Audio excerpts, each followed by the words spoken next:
आज के शांति संवाद में आप सबों का स्वागत करता हूं और अब सीधे संवाद प्रारंभ करता हूं। सबसे पहले मेरी एक प्रार्थना है, आज से ही राम राज्य की स्थापना का प्रारंभ करें। इस विषय पर मेरे जितने भी संवाद हैं, अगर आप उन्हें क्रमवार भाग 1 से भाग 8 तक या इसके बाद जितने भी भाग संवाद के रूप में मैं कहूँगा उसे आप क्रमवार नहीं सुनेंगे तो शायद आप इसे ठीक से समझ नहीं पाएं। इसलिए सभी संवाद सुने और आगे के भी संवादों को सुनकर राम राज की स्थापना के कार्य का प्रारंभ करें। मेरे एक मित्र हैं, वो कहते हैं, मैं रोज रात में रामचरितमानस का एक पन्ना पढ़ता हूँ, उसके बाद सोता हूँ। पर आप बताएं क्या रामचरितमानस कोई स्लीपिंग पिल है? क्या रामचरितमानस कोई स्लीपिंग पिल है? क्या रामचरितमानस नींद आने की दवा है? मैं जो समझाने का प्रयास कर रहा हूँ वो यह है कि राम नाम को राम काम तक ले जाएं। रिफॉर्मेशन एंड ट्रांसफॉर्मेशन नहीं होता है, तो राम कथा पढ़कर क्या लाभ? प्रश्न है, राम कथा को राम कर्म में कब रूपांतरित करेंगे? आप राम कथा सुनते हैं पर आपके जीवन में कोई बदलाव आया नहीं तो राम कथा की गलती नहीं है ना, गलती तो आपकी है कि आप राम नाम को राम काम में परिवर्तित नहीं कर रहे। इसलिए कर्म प्रधान बने। राम जी हमारे संकल्प हैं, राम जी हमारे प्रेरणा हैं, पर प्रेरणा और संकल्प को जमीन पर उतारना तो हमारा काम है। भाग 8 में मैंने कहा था कि भारत में भ्रम है, और दूसरी बात जो कही थी वह था कि राम राज गांव से या गरीब की झोपड़ी से निकलेगा। आप कह सकते हैं, गांव और गरीब की झोपड़ी से क्यों निकलेगा? गांव और गरीब की झोपड़ी से क्यों निकलेगा? भारत में इतने विद्वान हैं, इतने आईएएस हैं, इतने आईपीएस हैं, अनगिनत प्रोफेसर, डॉक्टर, इंजीनियर हैं, इनके ज्ञान से क्यों नहीं निकलेगा? अनगिनत लोग पीएचडी करते हैं, इन पीएचडी करने वालों के ज्ञान से क्यों नहीं निकलेगा? भाई, मेरे पास इन प्रश्नों का कोई उत्तर नहीं है सिवाय इसके कि राम राज तो कहीं से भी पैदा हो सकता है।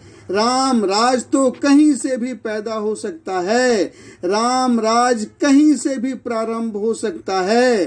पर सवाल है, कोई ऐसा भी तो हो जो राम राज के बारे में सोचे और राम राज के लिए काम करे। यही मेरा जवाब है। जो भी राम नाम को राम काम से जोड़ेगा, वहीं से, उसी दिन से राम राज प्रारंभ होना शुरू हो जाएगा। लेकिन ऐसा हो नहीं रहा। लोग बात परहित की करते हैं, पर असल में उनका जीवन निज हित और परिवार हित से आगे नहीं बढ़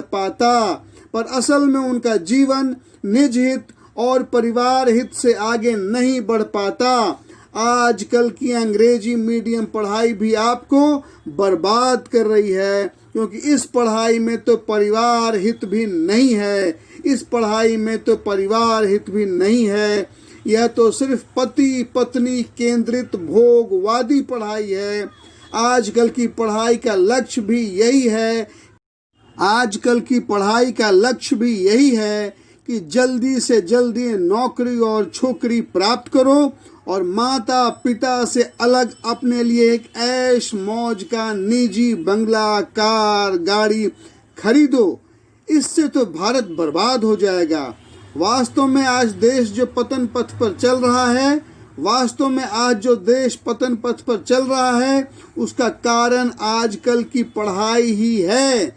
यह पढ़ाई अंग्रेज, अंग्रेजी और अंग्रेजियत प्रधान है, जो भारत, भारतीय और भारतीयता को गुलाम बनाकर रखना चाहता है, जिससे गरीबों को लूटने में आसानी हो। इसी वजह से मैंने भाग 8 में 2 बातें कही थी। एक, भारत भ्रम में है, भारत भारतीय बने कि भारत अंग्रेज बने, भारत भारत रहे कि भारत इंडिया बने, यही भारत का भ्रम है। दूसरी बात, राम राज गांव और गरीब की झोपड़ी से निकलेगा। दूसरी बात, राम राज गांव और गरीब की झोपड़ी से निकलेगा। अब आइए तुलसीदास जी को सुनते हैं। तुलसीदास जी लिखते हैं, उपजहि एक संग जग माही, जलज जोंक जिमि गुण बिल गाही, जलज जोंक जिमि गुण बिल गाही। इसका मतलब है संत असंत, अच्छे बुरे पैदा एक साथ ही होते हैं, लेकिन कमल फूल और जोंक की तरह उनके गुण अलग अलग होते हैं। एक कमल फूल के ऐसा स्पर्श सुख देता है और दूसरा जोंक की तरह शरीर का स्पर्श पाते ही खून चूसने लगता है। मजे की बात यह है कि जब कोई आपका खून चूसता है तो आपको पता भी नहीं लगता कि कोई आपका खून चूस रहा है। इसलिए अंग्रेजी पढ़ाई ही वह जोंक है जो भारत में ऐसे भारतीयों को तैयार करती है जो भारत को इंडिया बनाकर, भारत को गरीब रखकर भारत के लोगों का खून चूसें। तुलसीदास जी फिर लिखते हैं, जे जन में कलिकाल कराला, करतब बायस वेश मराला, चलत कुपंथ वेद मार्ग छाड़े, कपट कलेवर कलिमल भाणे। इसका मतलब है, जो कलयुग में जन्मे हैं, जिनकी करनी कौवे के समान और वेश हंस के जैसा है, जो वेद मार्ग को छोड़कर कुमार्ग पर चलते हैं, जो कपट की मूर्ति और कलयुग के पापों के दलाल हैं, ऐसे ही लोगों की वजह से भारत, भारतीय और भारतीयता नष्ट हो रही है।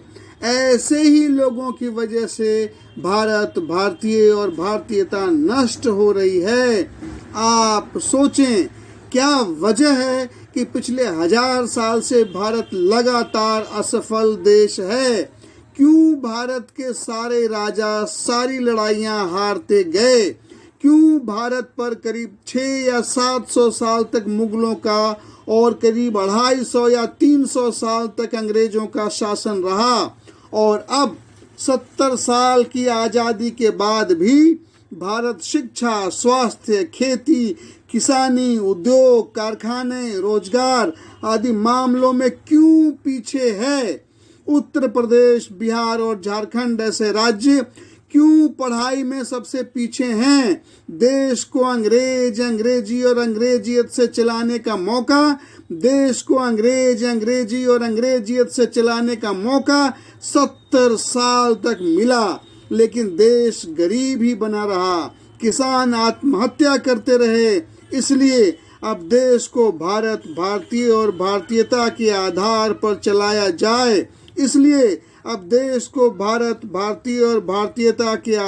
चलाया जाए।